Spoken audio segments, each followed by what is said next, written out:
So hello and welcome back to physics. आज हमें हमारा लेक्चर 4 चालू करना है इलेक्ट्रिसिटी वाले चैप्टर का। इससे पहले हम 3 लेक्चर्स कर चुके हैं जिसमें हमने ऑलमोस्ट पूरा चैप्टर कंप्लीट कर लिया। मतलब ऐसा समझ लो कि 60-65% या फिर 70% तक का चैप्टर कंप्लीट कर लिया है और अप्रोक्सीमेटली 60% मानते हैं हम, है ना।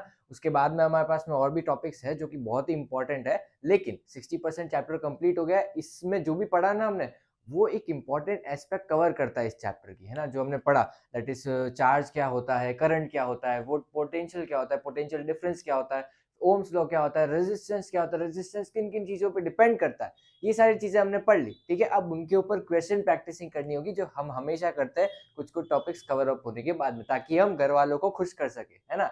सो स्टार्ट करते हैं हमारे क्वेश्चन प्रैक्टिसिंग लेक्चर से। 10 क्वेश्चंस है, आराम से करेंगे। कुछ कुछ एनसीईआरटी के हैं, कुछ कुछ एनसीईआरटी एग्जाम्पलर के हैं।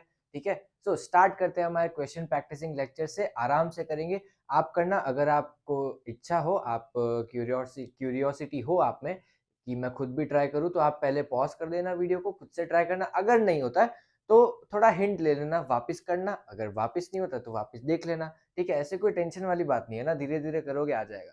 ठीक है, सो पहला क्वेश्चन है हमारे पास में। स्टार्ट करते हैं हमारे क्वेश्चन प्रैक्टिसिंग लेक्चर से। पहला question, a current of 0.5 ampere is flowing through a filament for 10 minutes, find the charge flowing through that conductor, या फिर find the charge flowed through the conductor in that 10 minutes। सबसे पहले जो हमने अभी तक जो भी फॉर्मूलाज लिखे ना, या फिर फॉर्मूलाज पढ़े, वो हम सारे लिख लेते हैं यहाँ पे, ताकि हमें जो जो भी काम आएंगे वो तो लिख ले। ठीक है, सो अभी तक हमने सबसे पहला फंडामेंटल फॉर्मूला पढ़ा था Q is equals to N.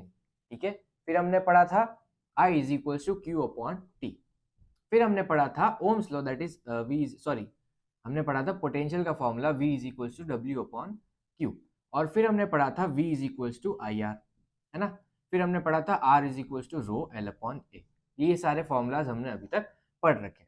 ठीक है, सो अब आप ध्यान से थोड़ा सा ऑब्जर्व करो। चलो क्वेश्चन तो करते हैं हम, लेकिन थोड़ा ध्यान से ऑब्जर्व करो, या फिर ध्यान से इस चैप्टर को देखो। थोड़ा सा डीपली एनालाइज करो कि हम सब ये क्यों कर रहे हैं। हम ये सब इसलिए कर रहे हैं ताकि इलेक्ट्रॉन को मूव करवा सके, बस।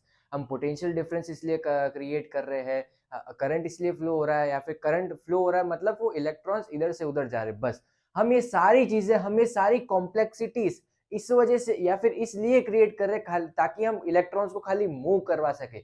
इलेक्ट्रॉन खाली मूव कर रहे ताकि हमारा ये सारा काम हो जा रहा है। ये लाइट चल रही है, ये फोन चल रहा है, लैपटॉप चल रहा है, ये रिकॉर्डर चल रहा है, माइक्रोफोन चल रहा है, सारी चीजें, ये लाइट चल रही है ना। सो मतलब कि खाली इलेक्ट्रॉन चल रहे, हम कुछ क्रिएट नहीं कर रहे। हम ना तो कुछ क्रिएट कर रहे, ना हम कुछ इन्वेंट कर रहे। हम खाली उन इलेक्ट्रॉन्स को चलवा रहे, और चलवाने के लिए इतनी सारी कॉम्प्लेक्स चीजें बनानी पड़ रही है। इतनी सारी कॉम्प्लेक्स हमारे पास में सर्किट होता है, इतना हमारे पास में कॉम्प्लेक्स पूरा इंडस्ट्रियल मेथड होता है इन सारे इलेक्ट्रिसिटी को जनरेट करने का। खाली इलेक्ट्रॉन को घुमाना है या फिर इलेक्ट्रॉन को चलाना है, इसलिए इतनी सारी कॉम्प्लेक्सिटीज क्रिएट करें। तो सोचो साइंस कितनी वास्ट है, खाली एक सिंपल चीज करने के लिए हमें इतनी सारी कॉम्प्लेक्स चीजें करनी पड़ रही है ना। सो ऑल्दो ये तो सारी बोरिंग बातें हो गई, आपको अगर इंटरेस्ट हो तो अच्छा लगा होगा, लेकिन समझ में आया। मतलब हम ये देख पा रहे कि कितना कॉम्प्लेक्स है ये, है ना। लेकिन हम इतनी आसानी से खाली एक इलेक्ट्रॉन को मूव करवाने के लिए हमारे पास में इतनी सारी चीजें करनी पड़ रही है हमको, है ना। सो चलो ये तो सारी चीजें हो गई, लेकिन अब हम क्वेश्चन पे फोकस करते हैं ना। मैं थोड़ा आउट ऑफ ट्रैक चला गया। पहला क्वेश्चन है, अ करंट ऑफ 0.5 एम्पियर। पहला क्वेश्चन है ना,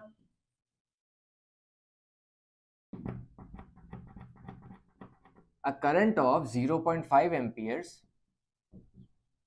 is flowing through a conductor for 10 minutes,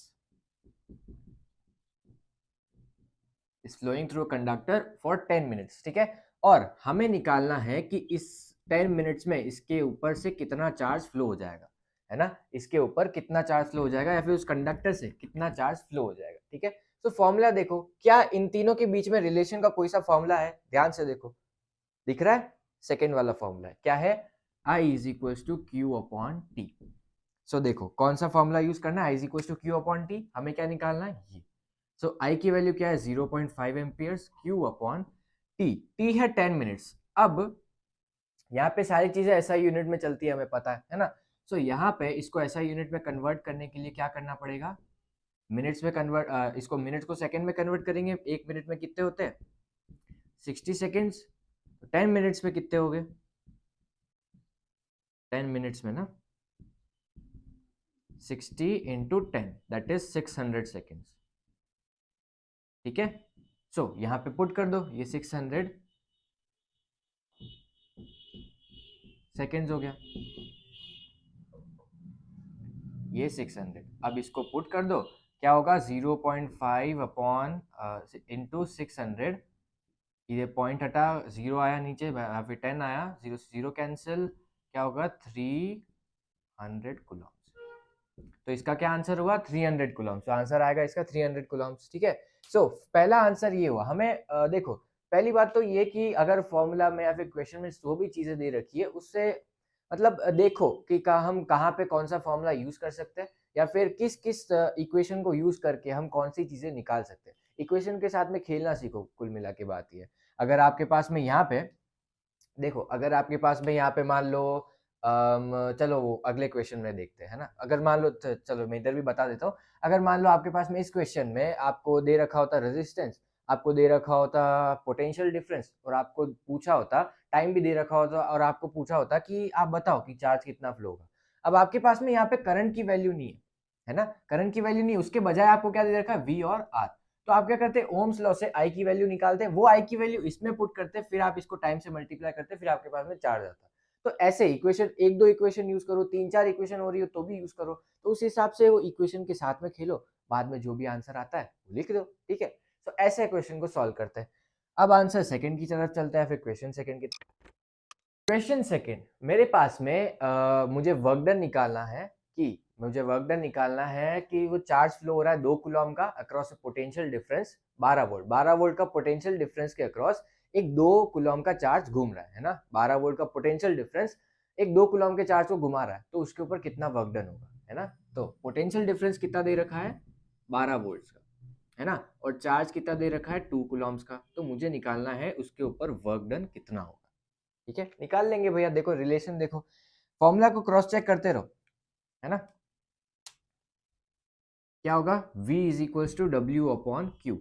V कितना है 12 volt is equals to W निकालना है, और Q कितना है 2 कूलम। W कितना होगा 2 into 12 into 2 that is 24 joule. ठीक है, यहाँ तक आई बात समझ में। अब मान लो इधर मुझे करंट की वैल्यू दे रखी होती और टाइम दे रखा होता, तो मैं वहां पहले वाले फॉर्मूला को यूज करके क्यू की वैल्यू निकालता, वो क्यू की वैल्यू मैं यहाँ पे पुट करता, फिर मेरे पास में टोटल वर्क डन आता, है ना। तो ऐसे कर सकते हैं हम, है ना। यहाँ तक आई बात समझ में। अब हम चलते हैं आंसर थर्ड की तरफ। आंसर थर्ड या फिर क्वेश्चन थर्ड है, इसमें कुछ लिखने की जरूरत नहीं है। आंसर थर्ड या फिर क्वेश्चन थर्ड है कि एक डिवाइस बताओ जो पोटेंशियल डिफरेंस को मेजर करता है, और एक डिवाइस बताओ जो एमीटर को मेजर करता है। सॉरी, क्या बोल रहा हूँ मैं आंसर ही बोल दिया। एक डिवाइस बताओ जो करंट को मेजर करता है, और एक डिवाइस बताओ जो पोटेंशियल डिफरेंस को मेजर करता है। तो हमने पढ़ा है कि पोटेंशियल डिफरेंस को मेजर करने वाला एक वोल्ट मीटर होता है, जो हमने पिछले लेक्चर में यहाँ पे रखा था, और एक करंट को मेजर करने वाला डिवाइस होता है, वो होता है ए मीटर, जो करंट को मेजर करता है। ठीक है, और कैसे लगाते उसको वो हम अगले लेक्चर में पढ़ लेंगे, है ना। सो थर्ड का आंसर क्या है, पोटेंशियल डिफरेंस को कौन मेजर करता है वोल्ट मीटर, और करंट को कौन मेजर करता है ए मीटर। ठीक है, सो ये था आंसर थर्ड। अब हम चलते हैं क्वेश्चन फोर्थ। क्वेश्चन फोर्थ है मेरे पास में, दो क्वेश्चन है इसमें मेरे पास में, है ना। पहला है कि मुझे करंट की वैल्यू निकालनी है जब मेरे पास में वोल्टेज दे रखा है 220 वोल्ट, और आर दे रखा है 1200 ओम। ठीक है, 1200 मेरे पास में रेजिस्टेंस दे रखा है, और करंट की वैल्यू निकालनी जब मेरे पास में वोल्टेज की वैल्यू 220 है। देखो कौन सा फॉर्मूला यूज करेंगे, V is equal to I R, that is Ohm's law. ठीक है, तो V is equal to I R, V कितना है 220 is equal to I into 1200, 0 से 0 cancel, I is equal to 22 upon 120। I कितना आया 11 upon 60। इसको और फर्दर सॉल्व करें तो ऐसा आएगा कुछ, डिवाइड कर सकते हो, ऐसे कर सकते हो। देखो 60, इसको ऐसे लिखा 60 को, इसको ऐसे इससे डिवाइड किया, क्या आएगा 1.68 है ना, तो 1.848 है ना, कितना बचेगा 5, 8 2 3 अपॉन 10, तो आई कितना आएगा 0.183 एम्पियर्स। ठीक है, तो इसको डिवाइड करना है नॉर्मली, है ना। सो इसका आंसर क्या आएगा 0.183 एम्पियर्स। आगे वाला बी वाला क्वेश्चन, बी वाले में क्या है, हमें करंट दे रखा है, कितना है भैया 10 एम्पियर्स, और वोल्टेज कितना है 220 वोल्ट, और हमें रेजिस्टेंस निकालना है। सिंपल ही है, इसमें क्या था, हमें दो वैल्यू दे रखी थी, एक निकालनी थी, इधर भी दो वैल्यू दे रखी मगर अलग दे रखी है ना। फॉर्मूला वही है, क्या होगा, V is equals to I R is equals to I कितना है 10 एम्पियर्स इंटू आर, V कितना है 220, जीरो से जीरो कैंसिल, आर कितना है 22 ओम। सो इसका आंसर हो गया है ना, ये था आंसर आंसर फोर्थ। अब हम चलते हैं आंसर फिफ्थ। आंसर फिफ्थ या फिर क्वेश्चन फिफ्थ है मेरे पास में। पहले मैंने एक पोटेंशियल डिफरेंस दिया 60 वोल्ट का या फिर 60 वोल्ट का पोटेंशियल डिफरेंस दिया, तो मेरे पास में करंट की वैल्यू आई कितनी आई भैया, 4 एम्पियर्स। ठीक है, 4 एम्पियर मेरे पास में वैल्यू आई। जब मैंने पोटेंशियल डिफरेंस बढ़ा दिया उसी कंडक्टर में, जब मैंने पोटेंशियल डिफरेंस बढ़ा दिया, V डैश हो गया मान लो 120 वोल्ट, तो उसमें बताओ कि करंट की वैल्यू कितनी होगी, ये निकालना है हमें ये दे रखा है, हमें ये निकालना है। तो देखो V और I के बीच में रिलेशन है, V I के साथ में क्या फ्री आता है, R, है ना, तो हम वो वाला फॉर्मूला यूज करेंगे, कौन सा, ओम्स लॉ वाला। तो V is equals to I R से, ये क्यों कर रहे हैं आपको थोड़ी देर में पता चल जाएगा। V is equals to I R, V कितना है 60 इज इक्वल्स टू I कितना है 4 into R, R is equals to 60 upon 4 that is 15 ohm. ठीक है, R इज इक्वल टू कितना आया 15 ओम। अब ये 15 ओम कांस्टेंट रहेगा उस कंडक्टर में, क्योंकि उस कंडक्टर की रेजिस्टिविटी, लेंथ और एरिया तो कांस्टेंट है, मतलब उसकी रेजिस्टेंस तो कांस्टेंट ही रहेगी ना, हम कंडक्टर चेंज नहीं कर रहे, तो उसकी रेजिस्टेंस तो कांस्टेंट रहेगी। वो कांस्टेंट चीज हम यहाँ पे यूज करेंगे ताकि मेरे पास में करंट की वैल्यू आएगी। देखो आई निकालना है, R कितना है, वही 15 ओम है ना, 15 इज इक्वल टू 120, ये होगा 120 अपॉन 15 दैट इज 8 एम्पियर्स। सो इधर करंट की वैल्यू कितनी आएगी 8 एम्पियर्स, इसका जस्ट डबल हो गया है ना। सो ये था हमारे पास में क्वेश्चन फिफ्थ। चलते अब हम क्वेश्चन सिक्स्थ की तरफ। क्वेश्चन सिक्स्थ मेरे पास में है, एक ग्राफ दे रखा है मुझे, VI ग्राफ दे रखा है मुझे, VI ग्राफ दे रखा है ऐसा सा कुछ, I के और V के रिस्पेक्ट में। ठीक है, यहाँ पे ऐसा सा कुछ ग्राफ दे रखा है, ये है R1, R2 और R3। मुझे रिलेशन बताना है कौन सा करेक्ट होगा। देखो कैसा करेक्ट होगा, R1 क्या है, R1 equal to R2 equal to R3। Second है मेरे पास में R1 greater than R2 greater than R3, R3 greater than R2 greater than R1। Fourth है मेरे पास, सो इधर क्या है मेरे पास में, R2 greater than R3 greater than R1। ठीक है, हम अब देखते हैं कि कौन सा रिलेशन सही आएगा। देखो ध्यान से देखो कि यहाँ पे मेरे पास में R1, R2 और R3 का ग्राफ दे रखा है ना, R1, R2 और R3 का ग्राफ दे रखा है। अब ये ग्राफ अलग अलग है तो मतलब कि रेजिस्टेंस इक्वल तो हो नहीं सकती है ना, रेजिस्टेंस इक्वल तो हो नहीं सकती, ये तो मान लो। तो पहला ऑप्शन तो ऐसे ही गलत कर दो, या फिर पहला ऑप्शन तो ऐसे ही हटा दो। अब देखते हैं कि R1 बड़ा होगा, R2 बड़ा होगा या फिर R3 बड़ा होगा। मैं R कैसे निकालता हूँ, V और I के रेस्पेक्ट में, क्यों, क्योंकि मेरे को V और I का ग्राफ दे रखा है ना, तो मैं V और I के रेस्पेक्ट में R की वैल्यू निकालूंगा। R क्या होगा, उधर से देखो V अपॉन I है ना, V अपॉन I होगा। अब मेरे को ये देखना है कि R कब बड़ा होगा, जब V ज्यादा होगा और I छोटा होगा, है ना। V ज्यादा होगा, न्यूमरेटर बड़ा होगा, डिनोमिनेटर छोटा होगा, तभी तो इसकी वैल्यू बड़ी आ पाएगी, है ना। तो देखो मैं अगर इस चीज को कांस्टेंट रखता हूं, इस चीज को अगर कांस्टेंट रख देता हूं, तो जितना ज्यादा पोटेंशियल डिफरेंस होगा उतना ज्यादा करंट की, उतनी ज्यादा रेजिस्टेंस की वैल्यू होगी। तो देखो ध्यान से, अगर मैं इसको करंट को कांस्टेंट रखना है तो इधर कांस्टेंट रख दो, ये यहाँ पे कांस्टेंट करंट है ना। इस पॉइंट पे मान लो R1 का पोटेंशियल डिफरेंस आया V1, R2 का आया V2 और R3 का आया V3, है ना। सो इधर R1 की क्या वैल्यू होगी, V1 अपॉन I तो कांस्टेंट है। R2 की क्या वैल्यू होगी, V2 अपॉन I, और R3 की क्या वैल्यू होगी, V3 अपॉन I।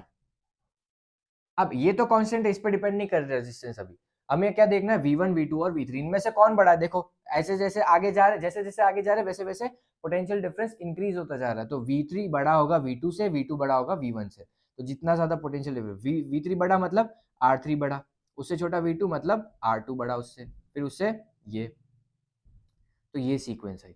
अब मैंने इधर I कांस्टेंट रखा ना, अब मैं पोटेंशियल डिफरेंस कांस्टेंट रखता हूँ। मान लो मैं एक पोटेंशियल डिफरेंस लेता हूँ V, है ना, पोटेंशियल डिफरेंस लेता हूँ मैं V, कांस्टेंट पोटेंशियल डिफरेंस।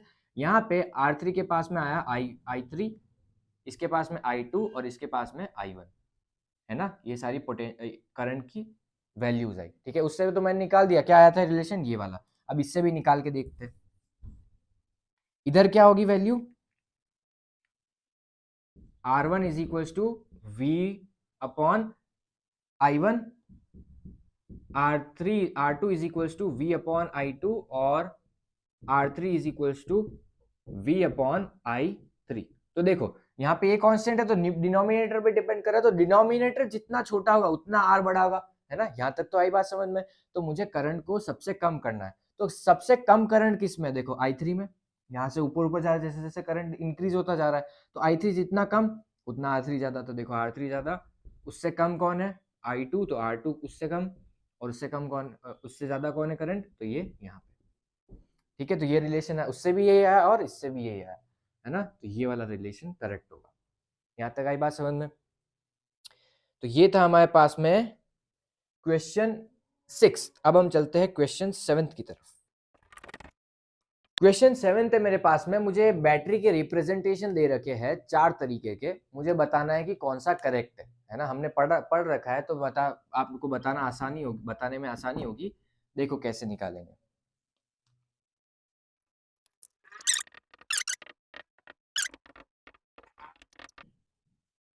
ठीक है, इनमें से देखना है कौन सा करेक्ट होता है। लास्ट से चलते हैं। देखो हमें क्या करना है, ये देखो, ये बड़ा वाला कौन सा होता है पॉजिटिव, छोटा वाला कौन सा होता है नेगेटिव। ठीक है, तो यहाँ पे ध्यान से देखो कि इन्होंने क्या कर रखा है, ना तो इसमें कुछ ज्वाइनिंग कर रखी है, ज्वाइनिंग कर नहीं रखी तो बैटरी तो बन नहीं सकती, है ना। ये ज्वाइनिंग नहीं करेगी तो बैटरी कैसे बनेगी, सर्किट कंप्लीट ही नहीं होगा, है ना। तो यहाँ पे पहली बात तो ज्वाइनिंग नहीं है, और इन्होंने अगर ज्वाइन कर भी देते इधर, तो नेगेटिव नेगेटिव को ज्वाइन करने, नेगेटिव नेगेटिव ज्वाइन हो ही नहीं सकते, है ना। नेगेटिव नेगेटिव ज्वाइन करोगे तो इलेक्ट्रॉन जाएगा कहाँ, उधर जाएगा, इधर जाएगा, इधर से भी रिपल्शन हो रहा है, इधर से भी रिपल्शन हो रहा है, कहाँ पे जाएगा इलेक्ट्रॉन। तो ये वाला भी हटा दो, और इधर देखो ये ज्वाइन कर दिया ना, तो ये देखो नेगेटिव नेगेटिव को, ये भी नहीं होगा, है ना। सेकंड वाला देखो, यहाँ पे देखो क्या हो रहा है, इधर भी देखो, इधर ज्वाइनिंग, ना तो ज्वाइनिंग कर रखी है, और अगर ज्वाइन कर भी देते तो नेगेटिव नेगेटिव ज्वाइन होता। तो ये वाला भी हटा दो। इधर देखो, ये महाशय सही दिख रहे हैं मेरे को, positive negative positive negative positive negative positive negative, ये एक सेल, ये दूसरा सेल, ये तीसरा, ये चौथा। ये सेल के पास में नेगेटिव टर्मिनल, नेगेटिव से पॉजिटिव ज्वाइन कर रखा है, अच्छी बात है। इधर भी नेगेटिव से पॉजिटिव, इधर भी नेगेटिव से पॉजिटिव, इधर नेगेटिव से आगे जा रहा है, तो ये वाला सही है। ठीक है, तो ऑप्शन ए करेक्ट था। अब हम चलते हैं क्वेश्चन 8 की तरफ। क्वेश्चन 8 है मेरे पास में कि rho depends on, rho depends on 4 option दे रखे हैं, length of the conductor, area of the conductor, shape of the conductor, या फिर nature of the conductor, material basically, है ना। रो किस किस किस पे डिपेंड कर सकता है, लेंथ पे नहीं डिपेंड करता है ना, ना तो एरिया पे डिपेंड करता है। एरिया और लेंथ पे तो रेजिस्टेंस डिपेंड करती है, रेजिस्टिविटी सिर्फ उस मटेरियल पे डिपेंड करती है कि वो मटेरियल किस चीज से बना हुआ है ना, उसका अंदर का स्ट्रक्चर कैसा है ना।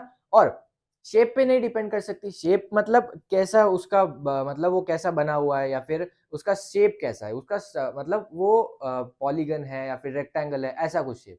और नेचर ऑफ मटेरियल पे डिपेंड कर सकती, मतलब कि वो कैसा, उसका अंदर का स्ट्रक्चर कैसा है, वो अंदर से कैसे बना हुआ है ना। अब वो डिपेंड कर सकता है वो मटेरियल कैसा है, कॉपर है, नाइक्रोम है, कोई सा भी मटेरियल है ना।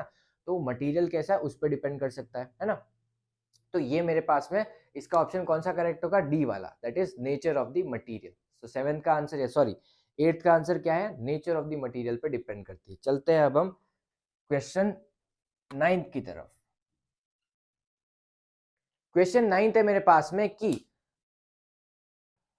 रो डजंट डिपेंड या फिर rho doesn't change if A material change, B temperature is change, C shape is change, and both D both material and shape is change. देखो पहला ऑप्शन देखो, मटेरियल चेंज करने पे रो चेंज हो जाता है, हमें पता है ये रो चेंज हो जाता है क्योंकि उसके स्ट्रक्चर में चेंज आ जाता है।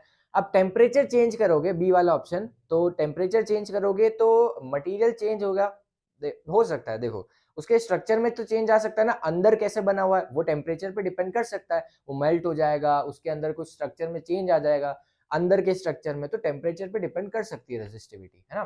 सो ये वाला ऑप्शन भी गलत है। सी देखो, शेप चेंज, शेप चेंज होने पे रेजिस्टिविटी चेंज नहीं होती है ना, तो ये वाला ऑप्शन सही होगा। और डी वाले में देखो, both material and shape are change, sorry both material and temperature is change, तो वो वाला ऑप्शन गलत है, क्योंकि उस पर रेजिस्टिविटी चेंज हो जाती है, हमने अभी पढ़ा पहले के 2 ऑप्शंस में, है ना। तो इसका आंसर कौन सा करेक्ट होगा? सी वाला। ये था 9th क्वेश्चन। अब हम चलते हैं आज के लास्ट क्वेश्चन की तरफ, जो कि एक इंपॉर्टेंट क्वेश्चन है। 10th क्वेश्चन है मेरे पास में कि पहले मुझे एक लेंथ दे रखी है कंडक्टर की, पहले मुझे एक लेंथ दे रखी है कंडक्टर की L, ठीक है, और उसका एरिया दे रखा है A। मैंने उसको मारा, पीटा और कुछ भी किया उसके साथ में, और उसका बना दिया एरिया ट्वाइस, और उसकी लेंथ कर दी L/2,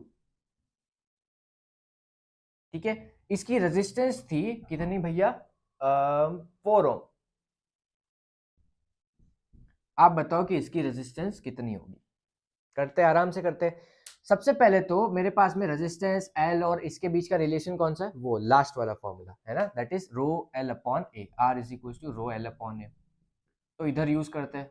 इधर क्या है? 4 इज इक्वल टू रो की ना तो वैल्यू दे रखी, ना तो L की, ना तो A की। इसको आप फर्स्ट इक्वेशन नाम दे दो 1 सेकेंड के लिए, है ना। देखो अब सेकेंड केस, ये तो केस फर्स्ट था।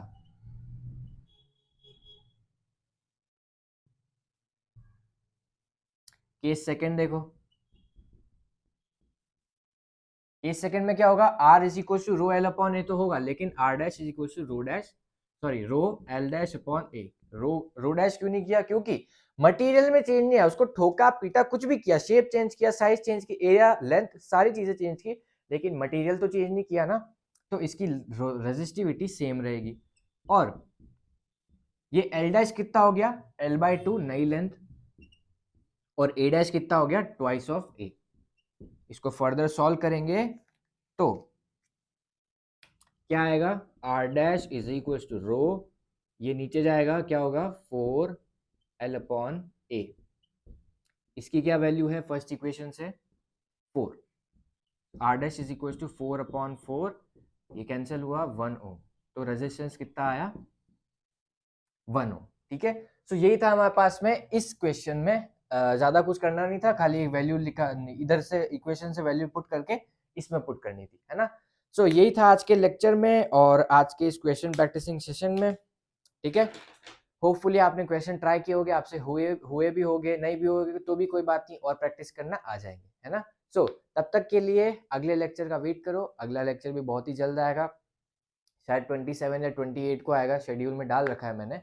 सो उसके बाद में एक और लेक्चर आएगा इससे रिलेटेड, फिर उसके बाद में हम नया चैप्टर चालू करेंगे, that is magnetic effect of electric current. एक ब्रास की बात बताओ, आगे वाले जो लेक्चर है ना, 5th और 6th लेक्चर ऑलरेडी रिकॉर्डेड है। अभी वाला लेक्चर इसलिए रिकॉर्ड किया वापस से, क्योंकि पिछले वाले लेक्चर में ऑडियो ढंग से रिकॉर्ड नहीं हो पाई थी, है ना। सो तब तक के लिए पढ़ाई करते रहो, घर वालों को खुश करो, घर वालों को खुश रखो, खुद भी खुश रहो, ठीक है। सो चलते हैं अब हम, बाय बाय।